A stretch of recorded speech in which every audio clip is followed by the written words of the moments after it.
Welcome back to Where You Live with Gene and Tony. If you're just joining us, we've been talking about this story out of Ypsilanti, Michigan, where a Circuit County Court judge ordered the homeowner association known as Wingate Park Condo Association and their managing agent to get involved in cleaning out a hoarder's home. And this home was unlike most hoarders' homes. A lot of times we're just dealing with people who don't throw away papers. Newspapers is a big thing. Things like that. But we're talking, this guy was into meat, apparently. Oh, my gosh. He had all kinds I've watched, have you ever watched the show Hoarders?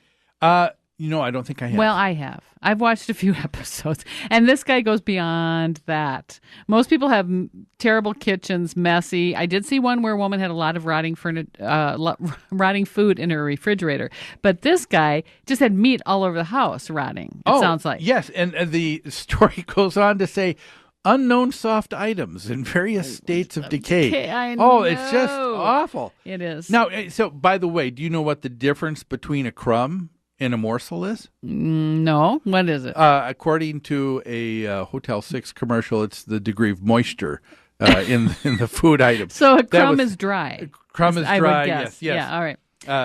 Okay, well, they're not talking crumbs and morsels here. They're talking about animal body parts. Yeah. And it's really terrible. And all kidding aside, I mean, it's unfortunate. There are people who, where this takes place, we're talking about someone who needs help. Yes, that's right. But in the meantime, the Homeowners Association is responsible for the protection of the property and the protection of all of its members. So if this guy shares walls with neighboring units, he is endangering his neighbors. Yes, and so the association has it. Now, and we talked just in the last segment how some people might originally take a look at this and say the association did nothing or they're really moving slow. We want to just kind of give a sort of a balanced view of this. It may be the situation that the association was moving in a very judicial manner as quickly as they can. I mean, they are bound by their governing documents, and if there is protocol and policy in place with someone who is violating something that is a specific issue to their rules and regulations, their governing documents, they may be compelled to act in a certain way by giving warnings first and doing other things before moving and just taking action. And it said the township officials had come out to inspect at the end of August. They found the door locked. They smelled horrible smells. Now it's gone to court, and there's been a court order. But that's pretty timely. If the township, I mean, I had mentioned earlier in the last segment that as an association, I think your first step should be to call a city inspector when you suspect something like this, so that you can get officials involved to give an unbiased and a balanced opinion of the Isn't situation. it interesting that here there was a city or county official who saw that there was something wrong, but they even couldn't just immediately act either. They didn't get to break down the door and start hauling stuff out. So and the reason why is because we're a society of laws. We are in agreement on how we're going to relate to one another, and this is an issue of private property. And an individual owns a home. You can't just confiscate. You just can't come in and take care of it. Even the court, Judge Timothy Connors, entered a preliminary injunction prohibiting occupancy of the property and ordered Wingate Association and Pasco, the management company, to remediate the problem by September 27th. Yep. So even then, they have to allow some time for people to take action. And I think that's important, Tony, because that, to me, shows not that the court was saying that the management company or the board of directors were negligent at all, but what they were doing is that they were empowering and authorizing the association through its managing agent to now finally take action and to get things cleaned up. Mess. Yeah, but to me, this sounds like the correct procedure, the correct process happened. Yeah, and it's one of the things. When we live in a society where we enjoy and respect our liberty and freedom, that's going to mean sometimes that things are going to take a little bit longer. In societies where that freedom and liberty isn't enjoyed as much, yes, it's a lot easier for a government to come in and and take care of something because they're not giving liberty and freedom to others. Right. So we do think this is an important story. If you have a hoarder or suspect someone in your homeowners association, in your apartment where you live, down the block, the first step always should be to call adult services. I was going to say adult services is a great department of every county in the state of Minnesota. That's right. And it's your first step, city inspections.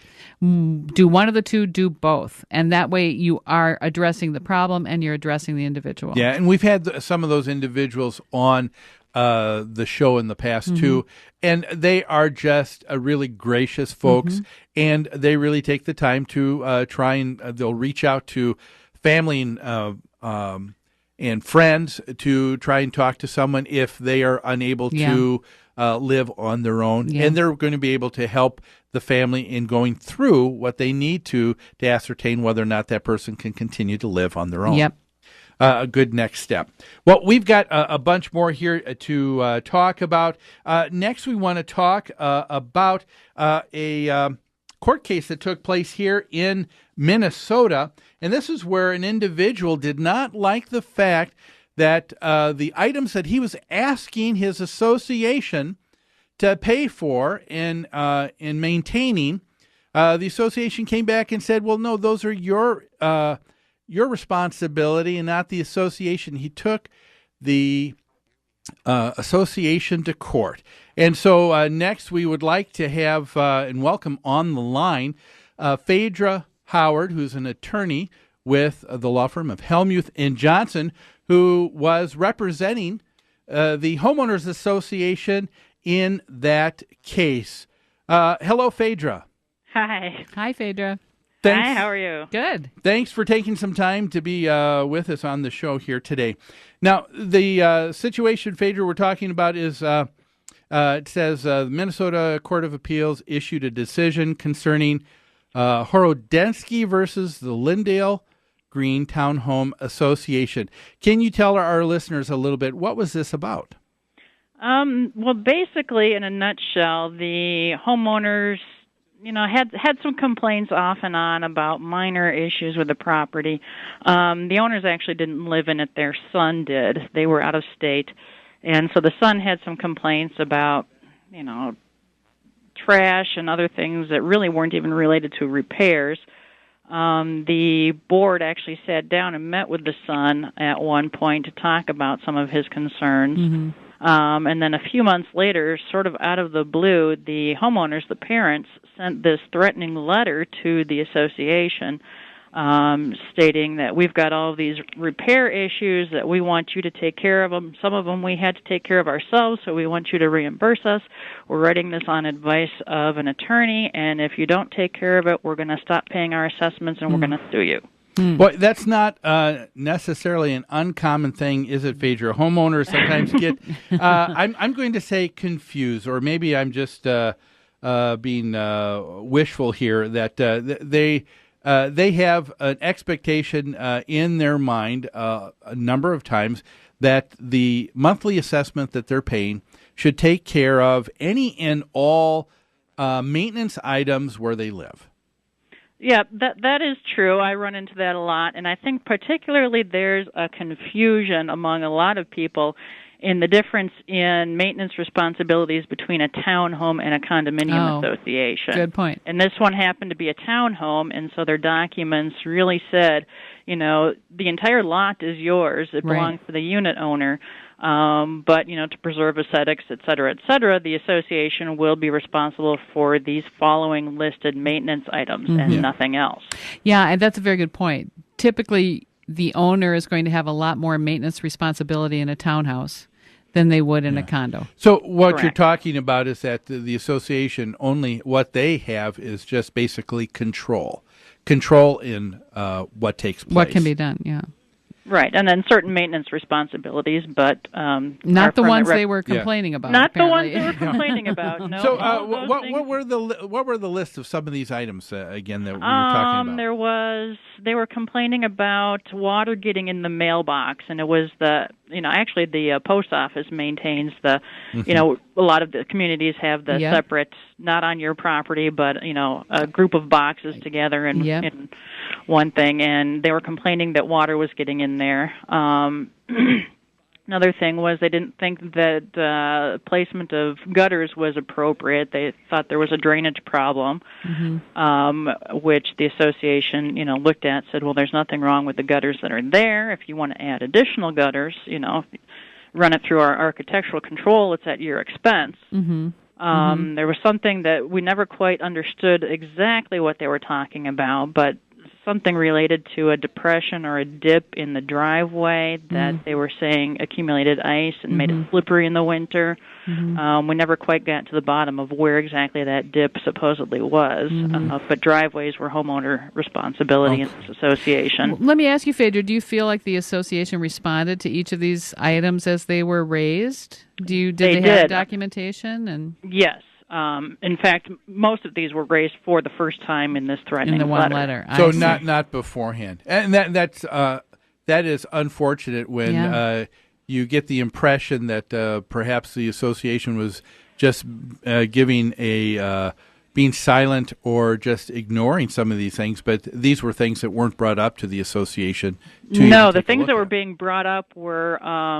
if you make me keep my trash cans in my garage, then I get mice in the garage. I don't like that rule. Okay. Yeah, I don't like the fact that trash from the neighboring grocery store parking lot sometimes blows over into our yard. Yeah. Oh, wow. Things of that nature. Phaedra, we've got to take a quick break, but can you hang over and be with us for one more segment here? Absolutely. Great. We've got a couple more questions of Phaedra Howard, an attorney with Helmuth and Johnson, in this court case called Hordensky versus the Lindale Green Townhome Association. That's easy for you to say. Yeah. But we'll take a break and we'll be back after these messages.